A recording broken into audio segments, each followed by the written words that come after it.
அனைவருக்கும் வணக்கம். இன்னும் ஒரு அற்புதமான வீடியோவில் சந்திக்கிறதுல மகிழ்ச்சி. இன்றைக்கி என்னுடைய பர்சனல் சேனலில் இருந்து ஒரு சில வீடியோக்கள் பப்ளிஷ் பண்ணதை பற்றி நம்ம அப்டேட்டடாக இப்போ பார்க்க போகிறோம். அதில் அதிகப்படியான வீடியோ எதை பற்றி போட்டிருக்கேன் அப்படின்னா, இந்த how to make money on YouTube அப்படிங்கிற இந்த யூடியூப் பற்றின யூடியூப்பில் எப்படி வீடியோ போடணும், எப்படி சம்பாதிக்கணும் அப்படிங்கிற சில விஷயங்களை பற்றி பேசியிருக்கேன்.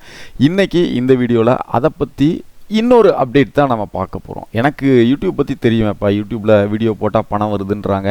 நான் நிறைய சேனல் சப்ஸ்கிரைப் பண்ணி வச்சுருக்கேன் அப்படின்னு உங்களுக்கு தெரிஞ்சிருந்தாலும் கூட இந்த வீடியோ நம்முடைய பர்சனல் க்ரோத்துக்கு எப்படி ஹெல்ப் பண்ண போகுது அப்படிங்கிற ஒரு விஷயத்தை பற்றி நம்ம பேச இருக்கிறோம். இந்த வீடியோ உங்களுக்காகவும், இல்லை உங்கள் குடும்பத்தில் யாராவது ஒருத்தருக்கு ஹெல்ப் பண்ணலாம், இல்லை உங்களுடைய நண்பர்கள், உறவினர்கள், இப்படி உங்களுக்கு தெரிஞ்சவங்க யாருக்கு வேணாலும் நிச்சயமாக ஒரு உதவிகரமாக இருக்கும். அதனால் இந்த வீடியோவை முழுமையாக பாருங்கள். இதில் சொல்லப்பட்ட கருத்துக்களை நீங்கள் ஏற்றுக்கொண்டு நீங்களும் ஒரு யூடியூப் சேனல் ஆரம்பிக்கணும் அப்படிங்கிறது தான் என்னுடைய ஒரு கருத்து. சரி, இந்த யூடியூப் அப்படிங்கிறது எந்த அளவிற்கு பவர்ஃபுல்லானது அப்படிங்கிறத விளக்கிறதுக்காக, உங்களுக்கு புரியறதுக்காக பிஏ ஹிஸ்ட்ரி படிக்கக்கூடிய ஒரு ஸ்டூடெண்ட்டை எக்ஸாம்பிளாக எடுத்துக்குவோம். இப்போது எல்லாருமே இன்ஜினியரிங், மெடிக்கல், இப்படிப்பட்ட நிறையா துறை சார்ந்த நிறைய பணம் சம்பாதிக்கணும் அப்படிங்கிறதுக்காக இன்றைக்கி ட்ரெண்டிங்காக நிறைய கோர்ஸ் படிக்க விரும்புகிறாங்க. ஆனால் இந்த பிஏ ஹிஸ்ட்ரி, எக்கனாமிக்ஸ், இந்த மாதிரி நிறைய விஷயங்கள் அதிகமாக பணம் சம்பாதிக்க முடியாது. அப்படிங்கிறதுனால நிறைய பேர் இந்த படிப்புக்கு போகிறதில்ல.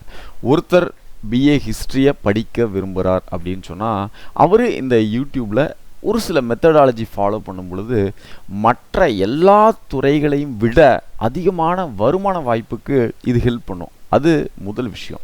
அது எப்படி அப்படின்னு பாருங்கள். இப்போ தான் ஒருத்தர் +2 முடிச்சுட்டு அவர் பிஏ ஹிஸ்ட்ரி காலேஜில் ஜாயின் பண்ணுறாரு அப்படின்னு வச்சுப்போமே. அவர் டே 1லேருந்து ஒரு சின்ன சின்ன விஷயங்களை ஃபாலோ பண்ணால் போதும். என்ன அப்படின்னா, அவர் தன்னுடைய ஜேர்னி இருக்கு இல்லையா, அந்த 3 வருஷம் ஜேர்னி, அதை ரெக்கார்ட் பண்ணணும். எப்படி ரெக்கார்ட் பண்ணணும் அப்படின்னு பார்த்தீங்கன்னா, தினம் தினம் காலேஜுக்கு போன அந்த எக்ஸ்பீரியன்ஸையும், அதுக்கப்புறமா அவர் என்ன அங்கே கற்றுக்கொண்டார் அப்படிங்கிறதையும் ஒரு 5 நிமிஷம் வீடியோ, அதிகபட்சம் 5 நிமிஷம் வீடியோவாக ஒரு இன்றைக்கி 5 விஷயத்தை நான் தெரிஞ்சுருக்கேன், இதெல்லாமே எனக்கு ரொம்ப இன்ஸ்பைரிங்காக இருந்துச்சு அப்படிங்கிறத பற்றி தினம் தினம் 5 நிமிஷம் இந்த வீடியோ ரெக்கார்ட் பண்ணி யூடியூப்பில் அப்லோட் பண்ணி விட்டுட்டா போதுமானது. சரிப்பா, எனக்கு யூடியூப்பில் அப்லோட் பண்ணுற அளவுக்கு என்கிட்ட கேமரா கிடையாது, எடிட்டெல்லாம் பண்ணணுமா அப்படிலாம் ரொம்ப மெனக்கட வேண்டாம். சிம்பிளாக நம்ம கையில் வச்சுருக்கக்கூடிய மொபைல், இந்த வீடியோ நீங்கள் பார்த்துட்ருக்கீங்க இல்லையா, இந்த மொபைலே என்ஆஃப். இதை வச்சு ஈஸியாக இப்படி வச்சு ஒரு 2 நிமிஷம் 3 நிமிஷம் வீடியோவை ரெக்கார்ட் பண்ணிக்கோங்க. அதுலேயே எடிட்டிங் ஆப்ஷனில் பேசிக் எடிட்டிங் ஆப்ஷன் இருக்கும். அதை நீங்கள் அப்படியே அப்லோட் பண்ணிடலாம். இது ரொம்ப சிம்பிள். இந்த மாதிரி ஒரு 3 வருஷத்துக்கு அப்லோட் பண்ணணும். தினம் தினமும் அப்லோட் பண்ணணும். இது முதல் விஷயம். இதில் இரண்டாவது விஷயம் என்ன அப்படின்னு பார்த்தீங்கன்னா, அந்த துறை சார்ந்த நிறைய வல்லுநர்கள், நிறைய புத்தக எழுத்தாளர் இருப்பாங்க, நிறைய ஆய்வாளர் இருப்பாங்க, ஹிஸ்ட்ரி பற்றி, வரலாற்றை பற்றி நிறைய அறிஞர்கள் இருக்கிறாங்க. அவர்களை வாரத்திற்கு ஒருவர் அப்படின்னு சொல்லி அவர்கள்கிட்ட நேரில் உட்கார்ந்து உங்களுக்கு இருக்கக்கூடிய சந்தேகங்கள், உங்களுக்கு இருக்கக்கூடிய விஷயங்கள், எக்ஸ்பீரியன்ஸ் எல்லாத்தையும் அவர்கிட்ட உட்கார்ந்து கலந்துரையாடல் ஒரு நிகழ்வு நடத்துங்க. இதையும் ரெக்கார்ட் பண்ணுங்க. இப்போது 3 வருஷத்துக்கு பார்த்தீங்கன்னா, ஒரு வருஷத்துக்கு 50 வாரம் அப்படின்னு நம்ம கணக்கு வச்சுட்டாலும் கூட 3 வருஷத்துக்கு 150 வாரங்கள் அதில் இருக்கும். இப்போ நீங்கள் மொத்த நாட்கள் நீங்கள் கணக்கெடுத்து பார்த்தீங்கன்னா 1000 நாள் இருக்கும். நீங்கள் 1000 வீடியோ அதில் பப்ளிஷ் பண்ணியிருப்பீங்க நீங்கள் காலேஜ் படிக்கும் பொழுது. அதுபோக 150 மிகப்பெரிய ஆளுமைகளை நீங்கள் அவர்கிட்ட பேசி அதையும் ரெக்கார்ட் பண்ணி இன்டர்வியூவை நீங்கள் பப்ளிஷ் பண்ணியிருப்பீங்க. சரி, பிஏ அவர் 3 வருஷம் முடிச்சிட்டாரு, ஹிஸ்ட்ரி முடிச்சிட்டாரு வச்சுப்போமே. இந்த 3 வருஷம் அந்த ஹிஸ்ட்ரியை முடிக்கிறதுக்கு முன்னாடியே அவருக்கு நிறைய வாய்ப்புகள், வருமான வாய்ப்புகள், ஏன்னா அவர் டாக்குமெண்ட் பண்ணி வச்சிருக்கிறாரு. 1000 வீடியோ போட்டிருக்கிறாரு, 150 எக்ஸ்பர்ட்டை அவர் மீட் பண்ணி அதையும் டாக்குமெண்ட் பண்ணியிருக்கிறாரு. அப்போது இதற்காகவே அவருக்கு நிறைய ஆப்பர்ச்சுனிட்டி உருவாகிறத நீங்கள் பார்க்கலாம். இரண்டாவது பார்த்தீங்கன்னா, இந்த 3 வருஷம் ஜேர்னியை தொகுத்து ஒரே வீடியோவாக, நான் இந்த 3 வருஷத்தில் என்னவெல்லாம் கற்றுக்கிட்டேன் அப்படின்னு சொல்லிட்டு அழகாக ஒரு வீடியோ 10 நிமிஷத்துக்கு, ஒரு 15 நிமிஷத்துக்கு ஒரு வீடியோ போட்டு அதையும் பப்ளிஷ் பண்ணாருன்னு வச்சுக்கோங்களேன். ஒரு பெரிய ஒரு ப்ரெஸ்லேயோ இல்லை பெரிய நிறுவனத்தில் வேலை கிடைக்குதுன்னா, அவர் இந்த கற்றுக்கொண்ட இந்த வீடியோ இல்லை இந்த யூடியூப் சேனல் லிங்க் அனுப்பிச்சா போதுமானது. அடடா, உன்னதானா தேடிட்டு இருந்தேன் அப்படின்னு சொல்லி அவர்களே உங்களுக்கு மிகப்பெரிய வருமான வாய்ப்பை கொடுத்து அவர்கள் உங்களை வேலைக்கு எடுத்துக்கொள்வார்கள். இது இரண்டாவது விஷயம். சரி, இந்த ரெண்டுமே நடக்கலைன்னு வச்சுக்கோங்களேன். நீங்கள் போட்ட வீடியோக்காக, நீங்கள் கற்றுக்கொண்ட இந்த விஷயங்களுக்காக அதிகப்படியான மக்கள் இதை ஷேர் பண்ணுவாங்க. உங்களுக்கு நிறைய ரெவன்யூ இந்த யூடியூப் சேனல்லே உங்களுக்கு கிரியேட் ஆகிறத நீங்கள் பார்ப்பீங்க. அதர் நிறைய சோசியல் மீடியாஸ் இருக்குது, அதுலேயும் நீங்கள் இந்த வீடியோஸை பப்ளிஷ் பண்ணலாம். இப்போது அப்ராக்சிமேட்டாக நீங்கள் 3 வருஷம் முடிக்கும் பொழுது 1 லட்சத்துலேருந்து 1,50,000 வரைக்கும் குறைந்தபட்சம் உங்களுக்கு வருமானம் வந்து கொண்டே இருக்கும். மாதம் மாதம் நீங்கள் யார்ட்டுமே கை நீட்டி சம்பளத்துக்கு வேலைக்கு போக வேண்டிய அவசியம் இல்லை. அதற்கப்புறமா உங்களை திறமை என்னன்னு கண்டுபிடிச்சிட்டிங்களா, அந்த வரலாறுலேயே நீங்கள் ட்ராவல் பண்ண விரும்புகிறீங்களா, ஒரு குறிப்பிட்ட நிறைய விஷயங்களை நீங்கள் எக்ஸ்ப்ளோர் பண்ணி மக்களுக்கு இதெல்லாம் சொல்லப்படலை அப்படின்னு சொல்லி அதை சார்ந்த நிறைய வீடியோக்கள் நீங்கள் உற்பத்தி பண்ணலாம். நீங்கள் கிட்டத்தட்ட ஒரு ஹிஸ்ட்ரி மீடியாவே நீங்கள் மாறிடலாம். இந்த அளவுக்கு இதில் ஆப்பர்ச்சுனிட்டி இருக்குது. இதை இப்படி பயன்படுத்தினால் மட்டும்தான் இந்த ஆப்பர்ச்சுனிட்டிஸ் எல்லாம் இருக்கும். அதை விட்டுட்டு நானும் இன்ஜினியரிங் போகிறேன், நானும் மெடிசன் பண்ணுறேன், நானும் இதை பண்ணுறேன், ஸோ கால்டு எல்லாத்துக்கும் இன்றைக்கி ட்ரெண்டில் இருக்கிறது அப்படிங்கிறது போகிறத விட இந்த பிஏ ஹிஸ்ட்ரி படித்தாலும் கூட எந்த அளவுக்கு இந்த யூடியூப் இந்த மீடியா எந்த அளவுக்கு பவர்ஃபுல்லாக இருக்குது அப்படிங்கிறது நீங்கள் உணர்ந்து இதை ப்ராப்பராக பயன்படுத்திக்கிட்டீங்கன்னா போதுமானது. நீங்கள் என்ன படித்தாலும் என்ன படிக்கலைனாலும் உங்களுக்கு திறமைக்கு இங்கே நிறைய வாய்ப்புகள் இருக்குது. இது முதல் விஷயம். இரண்டாவது, இது மிகவும் முக்கியமான விஷயம். நான் ஸ்டூடெண்ட் இல்லை, நான் ஒரு இடத்துல வேலைக்கு போகிறேன், பிஸ்னஸ் பண்ணுறேன், வாட் எவர் நீங்கள் என்ன பண்ணாலும் சரி, நீங்கள் என்ன பண்ணி கொண்டு இருக்கிறீர்களோ இதை தினம் தினம் டாக்குமெண்ட் பண்ணிகிட்டே வாங்க. ஒரு 5 நிமிஷம் வீடியோவை ரெக்கார்ட் பண்ணுங்கள். நான் இன்றைக்கி இங்கே போனேன், இதை வாங்கினேன், இந்த இடம் இப்படி இருந்துச்சு, இன்றைக்கி இந்த மாதிரி ஒரு பிரச்சனை வந்துச்சு, நான் இப்படி சால்வ் பண்ணேன் அப்படின்னு சொல்லி இதை சார்ந்த நிறைய வீடியோக்கள் நீங்கள் பப்ளிஷ் பண்ணிகிட்டே வாங்க. தினம் தினம் அன்னைக்கு காலையிலேருந்து நைட்டு வரைக்கும் ஒரு கன்சல்டேட் பண்ணி இந்த முக்கியமான நிகழ்வுகள் அப்படின்னு சொல்லி நீங்கள் ஒரு 5 நிமிஷம் வீடியோ போடுங்க. இல்லை நீங்கள் வெளியில் போகிறீங்களா, அந்த வீடியோவும் எடுத்து இல்லை ஃபோட்டோ எடுத்து நீங்கள் அதையும் நீங்கள் ஷேர் பண்ணுங்கள். இன்றைக்கி இது வாங்கியிருக்கேன், இந்த இடத்துக்கு போனோம், சாப்பிட்டோம் அப்படின்னு சொல்லிட்டு இந்த மாதிரி சின்ன சின்ன விஷயங்கள் நீங்கள் டாக்குமெண்ட் பண்ணிகிட்டே வரலாம். இதனால் என்ன நடக்கும் தெரியுங்களா, இப்போ நம்மளுடைய முன்னோர்களுக்கு ஃபோட்டோ அந்த மாதிரி இருந்திருக்கும், அதற்கு முன்னாடி வாழ்ந்தவர்கள் பற்றி நமக்கு கிட்ட எந்த குறிப்பும் கிடையாது, ஃபோட்டோ கிடையாது, வீடியோ கிடையாது, அவங்களுக்கு இந்த வசதியே கிடையாது. நம்ம புத்தகங்கள் படித்தோ யாராவது சொல்கிறத கேட்டு தான் இவங்க இப்படி இருந்திருக்காங்களோ அப்படின்னு நம்ம நினைப்போம். ஆனால் நம்மக்கிட்ட இந்த வசதி இருக்கிறதுனால தினமும் டைரி எழுதுகிற மாதிரி இந்த வீடியோ டாக்குமெண்ட்டிங் நீங்கள் பண்ணுங்கள்.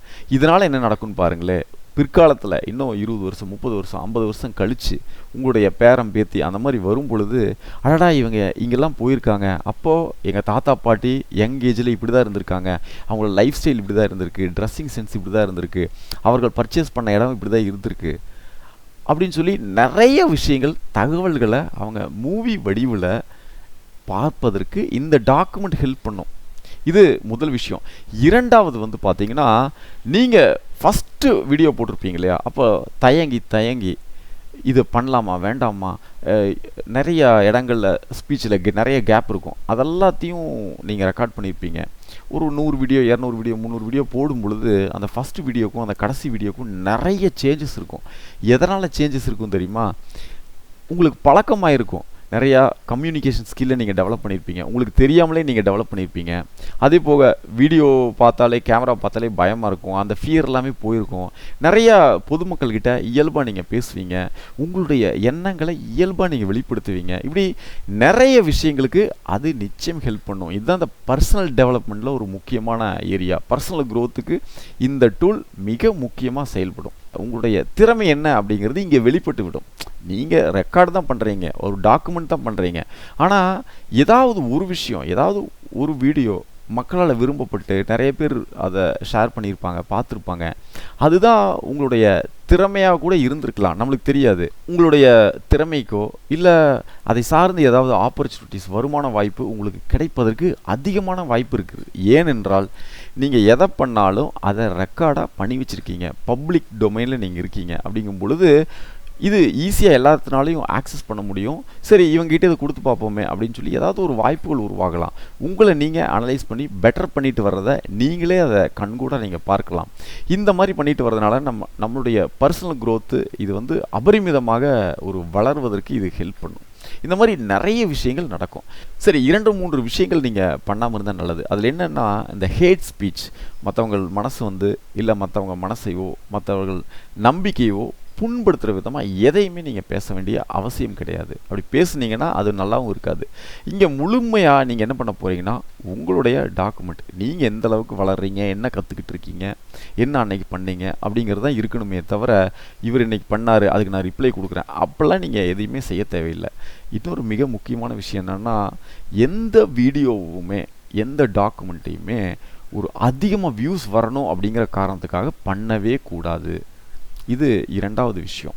மூன்றாவது விஷயம் என்னன்னா, இது நான் பணத்துக்காக பண்ணுறேன், இதனால் எனக்கு வருமானம் வருது அப்படிங்கிறதுக்காக பண்ணுறேன் அப்படின்னு நீங்கள் பண்ணவே தேவையில்லை.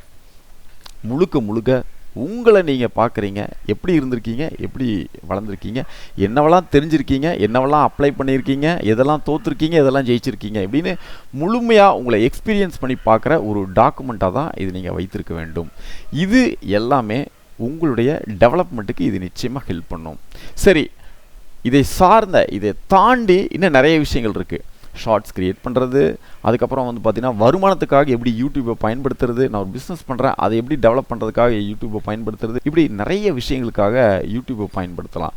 முடிந்தால் வேறொரு வீடியோவில் வருமானம் பண்ணுறதை பற்றி, இதை பணத்திற்காக மட்டுமே எப்படி பயன்படுத்துறது அப்படிங்கிறத பற்றி நான் உங்களுக்கு பேசினேன். இந்த டாக்குமெண்டிங், உங்களை நீங்கள் டாக்குமெண்ட் பண்ணுறதுக்கு பெரிய கம்ப்யூட்டரோ லேப்டாப்போ எதுவுமே தேவையில்லை.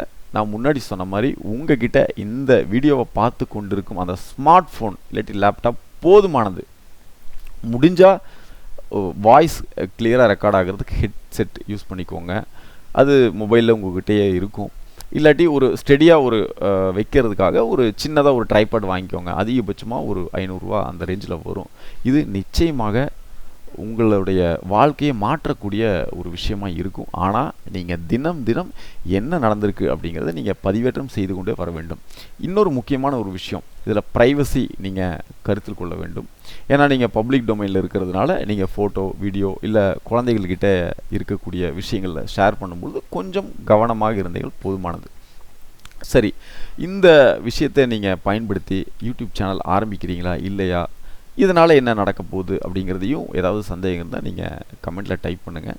மக்கள் நிறைய பேர் இதை பற்றி கேள்வி கேட்டுக்கொண்டு இருப்பார்கள். அதற்கு நிச்சயமாக பதில் தேவை என்றால் இன்னொரு வீடியோவில் கிளியராக உங்களுக்கு நான் ஆன்சர் பண்ணுறேன். மீண்டும் இன்னொரு அற்புதமான வீடியோவில் கூடிய சீக்கிரம் உங்களை சந்திக்கிறேன். அதுவரை நன்றி.